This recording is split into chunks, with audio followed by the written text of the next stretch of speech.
presenta la columna de TI de En Perspectiva. Fundación Telefónica Movistar para Profuturo. La educación es el camino. Y Lenovo. Para cada necesidad, elegí lo mejor en tecnología. Clemente Estable es hoy un instituto de investigaciones biológicas, pero antes fue una persona, un científico, docente, investigador que ayer hubiera cumplido 130 años.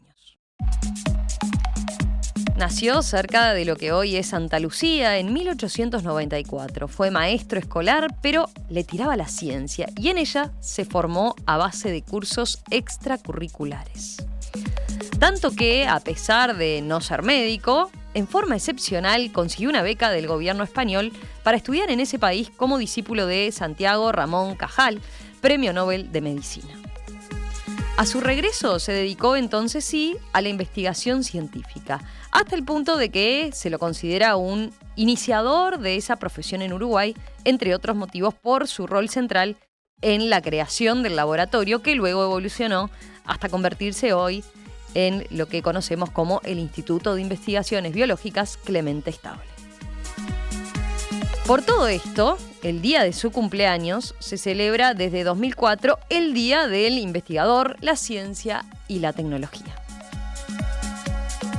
Ayer, como parte de la conmemoración, el Instituto de Investigaciones Biológicas Clemente Estable abrió sus puertas para una serie de actividades que incluyeron una disertación de la historiadora Ana Ribeiro, subsecretaria de Educación y Cultura, además de visitas guiadas a los distintos laboratorios e incluso talleres para niños. A partir de este aniversario redondo, 130 años, hoy en nuestro espacio de Ciencia y Tecnología vamos a repasar juntos la figura de Clemente Estable y su obra. ¿Por qué se lo destaca tanto? ¿Qué aportó a la ciencia uruguaya en definitiva? Bueno, estamos para eso con el doctor Pablo Zunino, que es microbiólogo, investigador, docente y expresidente del Consejo Directivo del Instituto de Investigaciones Biológicas Clemente Estable. Pablo, ¿qué tal? Buen día, un gusto recibirte. ¿Todo bien? No, muy bien, muchas gracias a ustedes como siempre por el interés. ¿Qué tal estuvo el evento de ayer en el instituto? ¿Vieron curiosidad, interés por conocer la figura de Clemente Estable y lo que hace hoy el instituto como tal? Sí, realmente fue, por suerte, nos acompañó mucha gente, pero creo que a la vez fue mucha gente, muy numerosa la audiencia, pero muy cálido, digamos, ¿no? Ujú. No sé, en esa como doble situación de recordar, pero también de reflexionar, conversar, y bueno, y también eso sirve para pensar para adelante, ¿no? Bien, para eso fue muy importante la charla de la subsecretaria de Educación y Cultura, Ana Ribeiro, que fue una preciosa presentación de una ubicación histórica muy particular. Realmente fue muy grato. Nos acompañaron autoridades, tuvo la vicepresidenta de la República, el intendente en ejercicio, representantes de instituciones académicas de la universidad, de embajadas, bueno, y amigos y amigas del instituto de mucho tiempo. Y eso combinado con una característica que nosotros siempre tratamos de darle a estas actividades, que Ujú. es que no sea solo eh, una actividad que sea de escuchar, sino también de participar. Entonces hubo recorridos, 4 recorridos en los distintos laboratorios del instituto, de forma interactiva, hubo stands vinculados a distintos temas de los cuales nos ocupábamos, una proyección de imágenes muy bonitas en el patio central de la institución, y bueno, creo que fue una jornada muy linda. Pablo, te propongo, a ver, para conocer más de la figura de Clemente Estable, capaz que podemos hacer un poco de marco de referencia histórico, ¿no? ¿Cómo era la biología y la ciencia uruguaya ahí en los albores del siglo XX? Bueno, era incipiente, sin dudas. Eh, eh, Recién en esos pocos años atrás estaba fundando y comenzando, por ejemplo, distintos servicios en el marco de la Universidad de la República, se empezaban a funcionar distintas facultades o escuelas vinculadas a determinadas profesiones. Este, Era muy común ahí, bueno, también era un Uruguay muy particular, si bien eso estaba recién comenzando, también había un impulso y una preocupación muy fuerte en el marco del vallismo modernizador. Entonces había una preocupación por consolidar el progreso científico, la ciencia, la generación de conocimiento a partir de la ciencia. Y ahí se daban también, había dos distintas estrategias. Una era, bueno, desarrollar esas instancias en el país. Entonces, se apostaba también, por ejemplo, en traer Ujú. científicos de importancia al Uruguay, que hubo casos este, muy emblemáticos. De importar científicos, decís, o sea, científicos destacados Sí, del exterior que vinieran a claro, Uruguay. Ajá. por ejemplo, acá el primer director de la Facultad de Veterinaria fue Salmon, que era un científico estadounidense muy relevante. De ahí descubrió de la salmonela, de ahí viene el nombre de esa bacteria tan conocida. Pero también otra manera era mandar eh, investigadores jóvenes promisorios, digamos, del Uruguay a formarse a centros de relevancia, particularmente en Europa, y que a su vuelta, eh, bueno, vinieran e impactaran, digamos, con el derrame, la devolución de esa experiencia para generar, seguir generando ese impulso en el país, digamos, ¿no? Y ahí es que tuvo tanto que ver Clemente Estable, ¿no? Y ese fue el caso de Clemente Estable. Él se metió en la ciencia, digamos, como de costado, de forma más, en un origen de forma más autodidacta al principio, podríamos decir. Él sí, sin duda que la autodidaxia en él jugó un papel fundamental. Eh, Creo que eso también por cuestiones personales, pero también en, hay que ubicar el entorno histórico. Él nace en el seno de una familia de migrantes italianos que se dedican de agricultores, que se afincan, como bien dijiste, en Canelones rural, eh, en el que si bien apelaban a la formación y a la educación como una herramienta fundamental de superación Ujú. personal y colectiva, o sea, se adherían a los mecanismos formales de educación, pero también el componente de esa necesidad de formación autodidacta era muy fuerte, ¿no? Y él es un caso paradigmático en ese sentido, Claro. porque él, además, también un caso particular, que él se recibe de maestro a los 20 años, una profesión que además él cultivó, la ejerció, Sí, y dio que después lo clase en acompañó de escuelas, alguna forma, ¿no? Incluso en su actividad científica siempre estaba ahí también eso absolutamente. O sea, él dio clase en escuelas y también a maestros de vocaciones, ¿no? Claro. A gente que empezaba a estudiar para ser maestro. Y él se empieza a, bueno, a formar, fue autodidacta, empieza a tomar cursos también en las distintas facultades, por ejemplo, medicina, agronomía. eh, y bueno, empieza a desarrollar esa tarea. Él compra con sus propios fondos un microscopio para empezar a generar sus propias investigaciones. Y sí, todo va unido, ¿no? Porque su gran interés es, en esa instancia, el sistema nervioso, Ujú.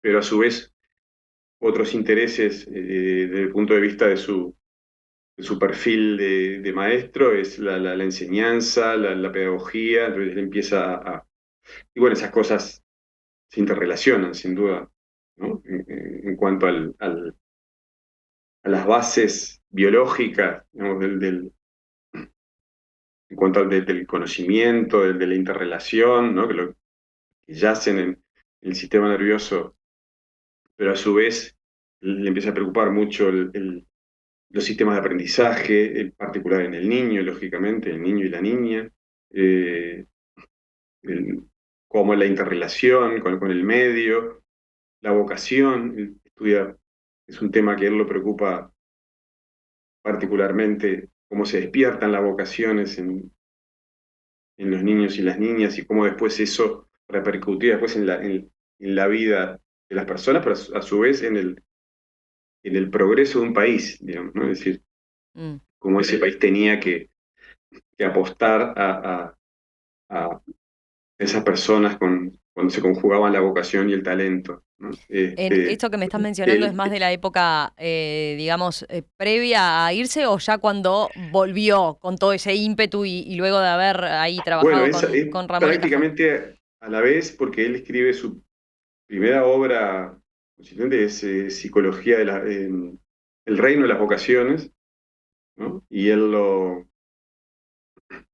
edita un año antes de irse a estudiar con Ramón y Cajal, ¿no? Entonces, este, se dan determinadas circunstancias, a veces la historia juegan circunstancias que se combinan y dan lugar a situaciones afortunadas. Él, por diversa gente acá en el país, se empieza a interesar en su caso, digamos, y bueno, y se consigue que el gobierno español financie una beca para que él pueda ir a estudiar con quien era ya premio Nobel, Ujú. Santiago Ramón y Cajal, una autoridad fundamental en la investigación en neurología y en particular en la estructura del sistema nervioso. Entonces Eso, ahí se va, va ¿no? Era padre de la neurociencia moderna, una cosa así. Sí, sí, sin duda, sí. Había compartido el premio Nobel con Camilo Golgi, otra también personalidad fundamental en ese campo por sus estudios en los avances en la estructura del sistema nervioso, en las neuronas, las células que lo componen, la conexión entre esas células y demás. Y, y bueno, y entonces Clemente Stable va en ese año, en el 22, se va rumbo a España a estudiar con Ramón y Cajal. Ramón y Cajal además se establece dice que fue el único discípulo latinoamericano de Ujú. Ramón y Cajal. Y entre ellos, a pesar de la edad, Ramón y Cajal ya era unos cuantos años mayor que Estable, y de las posiciones, digamos, ¿no? En ese momento se establece una relación muy entrañable que después se materializa en una correspondencia muy abundante que se mantiene a lo largo del tiempo. Ajá. Y Ramón y Cajal dice que este Clemente Estable fue uno de los espíritus más nobles que él tuvo oportunidad de conocer, ¿no? Eh, y ya al año siguiente, en el 23, ya Estable empieza a publicar trabajos científicos en la revista que editaba Ramón y Cajal, este, ya mostrando la calidad de su investigación, en particular sus primeros trabajos basados en la estructura del cerebelo. Y ahí a su regreso después es que forma el instituto, ¿no? Viene con todo ese Y ímpetu bueno, y a con... su regreso viene con ese ímpetu impresionante, y quizás sí, un caso en que se lograba eso que se buscaba antes, en muchos casos ¿no? Que a la vuelta esos científicos viajeros trasladaran ese impulso a nuestro país. Y él vuelve en el 25, en el 26, es convocado por Américo Ricaldoni para integrar en laboratorio del Departamento de Neurología en la Facultad de Medicina, ¿no? Le da una sección para que él la dirija, que es básicamente de investigación.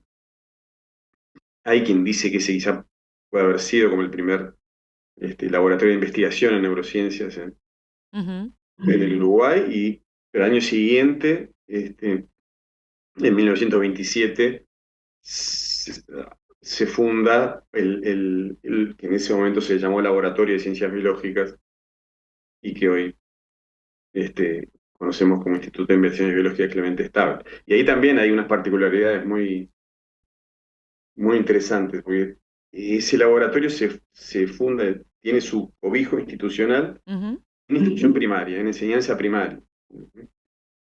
Este, Es la enseñanza primaria, o sea, pensemos algo totalmente diferente a lo que estamos acostumbrados hoy en día, ¿no? exactamente, exactamente. Diferente, pero no, yo digo, no insólito tampoco, ¿no? O Ujú. sea, creo que es cosa muy revolucionaria, este, que primaria tomara el desafío de cobijar en su seno este laboratorio que tenía básicamente como funciones investigar, generar conocimiento original, generar materiales de apoyo a la enseñanza primaria. Este, y bueno, Y ahí surgió el quien plan dirige estable primaria en ese como momento tal. ¿Perdón? Ahí surgió el plan estable, lo que se conoció como plan estable. Bueno, el plan es todo, es un continuo, ¿no? Estábamos hablando recién de todas estas preocupaciones que Estable traía consigo y cómo iba trabajando combinando y sus intereses científicos con sus reflexiones este, pedagógicas y filosóficas. Se concreta, ¿no? El instituto en enseñanza primaria. este, y sí, entonces a fines de la década del 30, él genera un plan que se llamó Plan Estable, este, un plan también que es muy disruptivo para la época, eh, basado en experimentación, ¿no? Lo que hablábamos un rato antes, en la curiosidad infantil, ¿no? A partir de la observación, la curiosidad y la experimentación, la aplicación del método científico para ir dilucidando las interrogantes que esa curiosidad le planteaba a los niños y a las niñas, y también en una vida en relación, ¿no? Con sus padres, con su comunidad. Y bueno, fue un plan que se aplicó en algunas escuelas Hay durante varios largo oyentes que tiempo. citaban la Escuela Experimental de Malvin, por ejemplo, ¿no? Por ejemplo, la escuela, también eso se combinó con el movimiento de las escuelas experimentales y Claro. algunos llamaban también la escuela nueva, que era un ámbito escolar abierto a nuevas experiencias. Eh, y se aplicó durante mucho tiempo en algunas escuelas. Bueno, luego se diluyó. Y hoy sus características, su potencial, su aplicación sigue siendo motivo de debate, ¿no? En el ámbito educativo. Este, ese, eso fue se empezó a aplicar en el 39, en el 39. Eso. ¿Sabías que la programación, ciberseguridad, análisis de datos y marketing digital son algunos de los empleos más demandados actualmente? Si tienes ganas de incursionar en estas áreas, la Fundación Telefónica Movistar te ofrece cursos virtuales y gratuitos para potenciar tus oportunidades laborales. Ingresá en www.fundaciontelefónica.uy y encontrá el curso que se adapta a ti. Encontrá en Star Center todas las soluciones corporativas Brother de impresión, digitalización e identificación para integradores y resellers, así como un amplio portafolio Lenovo con equipos resistentes que se adaptan a los ambientes más exigentes de trabajo y todas sus soluciones para data center. Consultanos starcenter.com.uy. Hoy aquí en Perspectiva, en nuestro espacio de ciencia y tecnología, estamos celebrando los 130 años del nacimiento de Clemente Estable, aquel maestro que se fue volcando luego a la ciencia y terminó jugando un rol clave en el desarrollo de la investigación científica en nuestro país. Nació el 23 de mayo de 1894 y por eso, cada 23 de mayo, como ayer, se conmemoró y se conmemora en Uruguay el Día del Investigador, la Ciencia y la Tecnología. Estamos profundizando sobre el legado de Clemente Estable en diálogo con Pablo Zunino, investigador del Instituto de Investigaciones Biológicas que lleva hoy su nombre. Enseguida continuamos profundizando, Pablo, si te parece, entre otras cosas, bueno, ¿por qué se dice que él, como tal, podríamos decir, desarrolló la profesión de investigador? ¿No? Porque ahí jugó un rol clave, no solo por lo que fue la creación del Laboratorio de Ciencias Biológicas, sino porque también impulsó que se creara el régimen de investigador full time, ¿verdad? Enseguida, a la vuelta de la pausa, hablamos de eso, si te parece. Hoy aquí en Perspectiva estamos profundizando en la persona Clemente Estable, su legado, los cimientos y lo que es hoy el Instituto de Investigaciones Biológicas Clemente Estable, cuánto queda de ese espíritu de su fundador, porque ayer, un día como ayer, 23 de mayo, pero de 130 años atrás, nacía Clemente Estable justamente, y es con motivo de esa fecha que en nuestro país todos los 23 de mayo se conmemora el Día del Investigador, la Ciencia y la Tecnología. De esto estamos conversando esta mañana con Pablo Zunino, investigador del Instituto de Investigaciones Biológicas Clemente Estable, quien presidió además el Consejo Directivo del Instituto entre 2013 y 2016.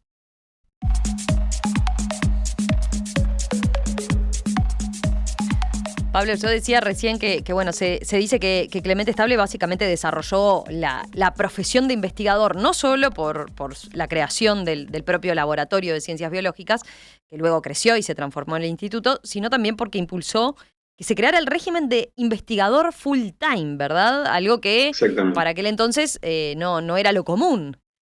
A ver, ¿podemos profundizar un poco en eso? ¿Cómo no? Él, y bueno, y ahí seguimos uniendo, ¿no? Sus intereses, sus preocupaciones, sus acciones.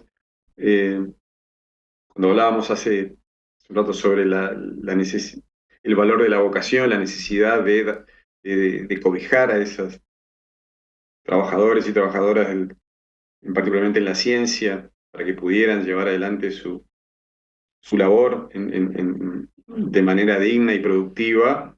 Entonces, bueno, él se propone, esa es una de sus grandes intereses cuando vuelve de su experiencia en Europa, se propone crear instrumentos para que eso pueda ocurrir en la práctica. Él logra en el año 43 que se cree, y además que se cree en la administración pública, ¿no?, la figura del investigador de full time, lo que fue un logro descomunal, digamos, desde el punto de vista conceptual. Y la y figura de además del investigador que cobra por investigar y no del que tiene que hacer su tarea como algo paralelo o agregado o Exacto, secundario, ¿no? sí, básicamente en los términos prácticos se trataba de un complemento salarial para que se dedicara exclusivamente a la tarea de la investigación. Pero él lo concebía en términos prácticos, era eso, pero lo concebía además más allá de eso, ¿no? Él decía algo así como que la investigación científica demandaba todo el tiempo y todo el hombre. Todo el tiempo y todo tomando, ¿no? Como que eso implicaba una dedicación exclusiva, pero también en la actitud personal bueno, que se originaba ese compromiso se identifican hoy los investigadores actitud, ¿no?, con esa mirada un poco más romántica de la ciencia.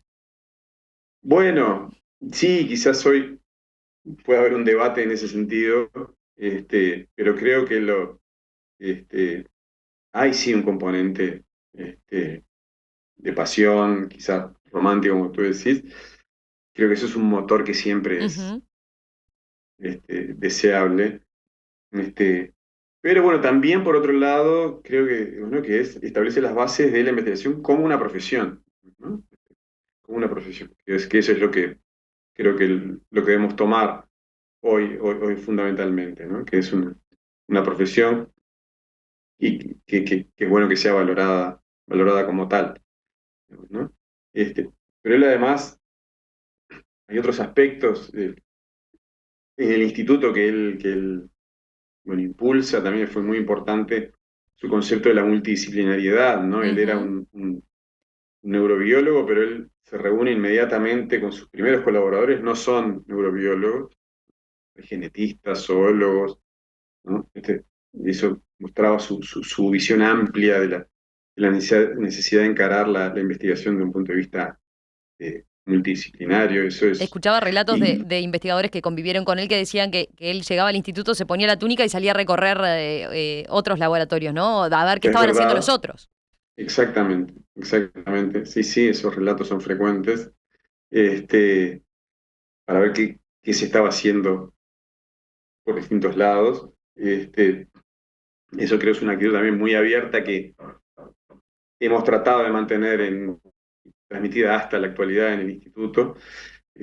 También fue un gran impulsor de la incorporación de tecnologías que ayudaran a los mejores resultados de la investigación. Entonces, así que en 1950 él, gracias a su trabajo, se adquiere el primer el microscopio electrónico en Sudamérica, se adquiere acá en el instituto, y ahí también logra que gran parte de la financiación estuviera a cargo de los bancos públicos del Uruguay, ¿no? Ujú. Para la adquisición de ese equipo. También demuestra su capacidad de gestión, su capacidad de convicción. Él nunca no se quedó, digamos, recluido entre las paredes de su laboratorio, sino que este, fue un compromiso permanente con la realidad, con el medio, con su momento. También hizo saber a las autoridades en sus distintas Claro. etapas políticas la necesidad del compromiso con la investigación. Él Ve- decía que el investigador este, tiene que estar inmerso en la realidad, si no se está inmerso en la realidad eran exiliados en la propia comarca, decía, ¿no? Y bueno, él creo que señalaba, era son facetas como defensor, importantísimas. señalaba algo así como sin investigación científica una nación no puede llamarse independiente, ¿no? Era otro de los conceptos que manejaba. Sin duda, sin duda. Eh, Se preocupó siempre de transmitir el valor de la investigación y en particular en nuestros países, digamos, ¿no? Donde siempre está esa discusión de bueno, un país Mm, un país pobre puede hacer ciencia o no. Él decía, bueno, que un país pobre debe hacer ciencia. No, es que ¿no? Ahí compartía esa visión también quien era muy activo en esa línea, con el premio Nobel Bernardo Hussein, argentino, con quien también tenía una muy buena relación. Este, y bueno, decía justamente, un país es pobre porque no hace investigación sí. científica. Veía una frase que tú citás en una columna que escribiste en la diaria hace un tiempo que se la atribuyen a él, que es, bueno, que la investigación científica no debe hacerse en países pobres. ¡Qué error y qué horror! He aquí proclamada la esclavitud. No, un país es pobre porque en él no se hace investigación científica como fundamental preocupación del Estado, decía, ¿no? Exacto, exacto. Sí, sí, sí. Él eh, tenía esa cruzada en cuanto a transmitir esas ideas, y lo hacía, y incluso hay relatos eh, de, de discusiones fuertes con autoridades políticas de la época, Ujú. incluso algunas veces con, con, con términos Duros. duros, pero bueno, eh, tratando de transmitir esa convicción. Y bueno, eso también es esperable. En general, la relación entre la ciencia y la política siempre tiene sus idas y venidas, digo, acá y en el mundo entero, digamos, Mm. ¿no? Capaz Y que, la seguirá teniendo, digamos, ¿no? Y bueno, pero sigue estaremos. vigente esa visión más nacionalista en tiempos de globalización y en tiempos de también de colaboración internacional en la ciencia. Y yo creo que la colaboración él la practicó eh, siempre, incluso a nivel interno, y también tenía relaciones con el exterior muy fluidas. Por ejemplo, en el 30 se hace, en el 28 él funda la Sociedad Biológica de Montevideo con otros científicos, y en el 30 tiene lugar acá en Montevideo un Congreso Internacional de Biología, y vienen personalidades del mundo entero, atraídos también por su figura, este, y así también eso se mantiene a lo largo de su vida, digamos, ¿no? Creo que sí, lo que sigue vigente creo que muy vigente, es tomar posición en ese debate de muchas veces se dice sí, que no. Tenemos tantas urgencias, ¿no? En distintos ámbitos de la vida, que Sí. entonces atendamos primero esas urgencias y después vemos si podemos satisfacer lo que demanda la ciencia. Y creo que él justamente decía, no, la ciencia tiene que practicarse para atender esas urgencias, no se puede relegar a la ciencia y decir justificado porque tenemos pocos recursos para eso. Creo que eso está muy vigente. Pablo, hablemos, si te parece, ya para cerrar, de lo que hace hoy el Instituto de Investigaciones Biológicas Clemente Estable, ¿no? Tiene una división de genética y biología molecular, otra de neurociencias y otras de ciencias microbiológicas. ¿Cuántos Sí, investigadores? sí, también sumaría eso también una área también en pleno desarrollo que es de ciencias ambientales. Ajá. Eh, bueno, acá en general, digamos, si vamos a cuantificamos toda la gente destacada, somos cientos prácticamente, yo diría unos 300 personas que van y vienen haciendo sus trabajos. Eso sí, con muy distintas maneras de relación este, laboral o institucional con el instituto, porque presupuestados en total somos llegando a apenas unos 50, de los cuales, y no todos son investigadores, yo diría unos 30 y pico serían los investigadores de plantilla Ujú. presupuestados, digamos, ¿no? Ahora hay mm, prácticamente además, eso se suman unos 150 contratados, en contratos, fundamentalmente eh, de investigadores jóvenes en distintas etapas de sus carreras, algunos en etapas iniciales, otros ya en etapas de más consolidación, intermedias, tratando o trabajando para el desarrollo de sus caminos independientes, pero es muy grande esa proporción de contratados en relación al los presupuestados, que siempre eso ha sido una característica y un problema, diría yo, de la institución de poder mantener un número aceptable de cargos presupuestados. Ahora tenemos una serie importante de vacantes, bueno, que se está tratando de, de llamar porque las vacantes que se generan por la propia evolución del Ujú. tiempo, y colegas que se van acogiendo a sus beneficios jubilatorios y ese es un desafío. Y, y bueno, y como con respecto a lo que se está haciendo, bueno, en ese eh, intento modesto de continuar el legado de Estable,